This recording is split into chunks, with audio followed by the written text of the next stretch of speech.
આ virtual world બહુ develop થાય છે. એમાં એક ટૂલ છે જબરદસ્ત, એ છે યુટ્યુબ. મારી ચેનલને લાઈક કરજો, શેર કરજો, કમેન્ટ કરજો, સબસ્ક્રાઈબ કરજો. પણ એવું ન થઈ શકે કે આ વર્ચ્યુઅલ વર્લ્ડના શબ્દો આપણે વ્યક્તિગત જીવનમાં અપનાવીએ.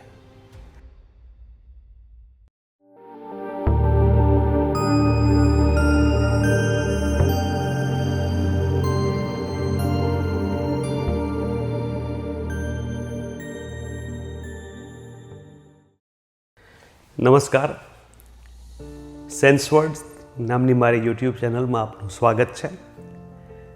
આ વર્ચ્યુઅલ વર્લ્ડ બહુ ડેવલપ થાય છે અને એમાં એક ટૂલ છે જબરદસ્ત, એ છે યુટ્યુબ.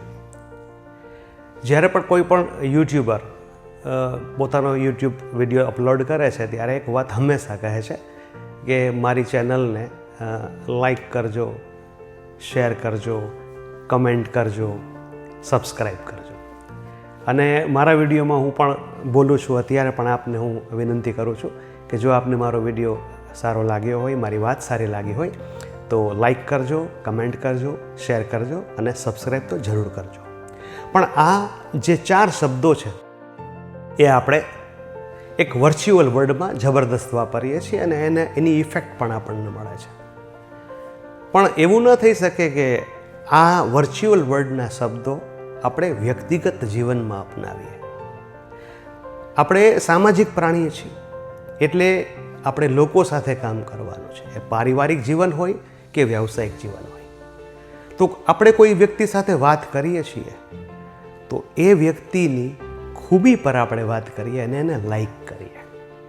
આવું બનતું નથી. મોટાભાગે લોકો ખામી પર ફોકસ કરતા હોય છે, પણ એની બદલે આપણે ખૂબી પર ફોકસ કરીએ અને એની વાતને લાઈક કરીએ, એને લાઈક કરીએ.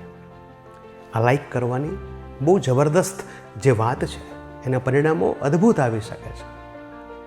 કમેન્ટ તો આપણો અબાધિત અધિકાર છે, પણ કેટલા લોકો પોઝિટિવ કમેન્ટ કરે છે?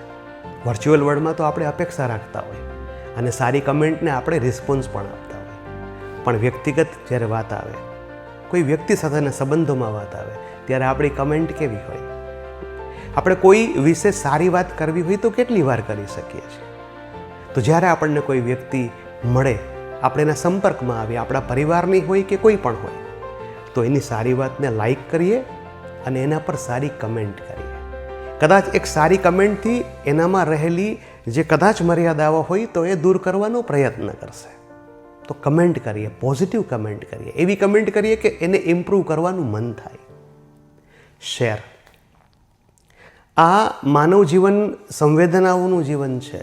અભિવ્યક્તિ દરેક વ્યક્તિ ઈચ્છે છે અને એમાં એકબીજાની વાતોને શેર કરવાની છે, એકબીજાના ઇમોશન્સને શેર કરવાના છે અને આ આપલેથી આપણું જીવન વધારે અર્થપૂર્ણ બનતું હોય છે. આનાથી વિશેષ કહું તો આપણે જ્યારે કોઈ સાથે વાત કરીએ છીએ ને પછી એ વાત આપણે બીજી વ્યક્તિઓ સાથે શેર કરતા હોઈએ છીએ. પણ શું શેર કરીએ છીએ? સારી વાતો કે આપ સમજી શકો છો, રાઈટ?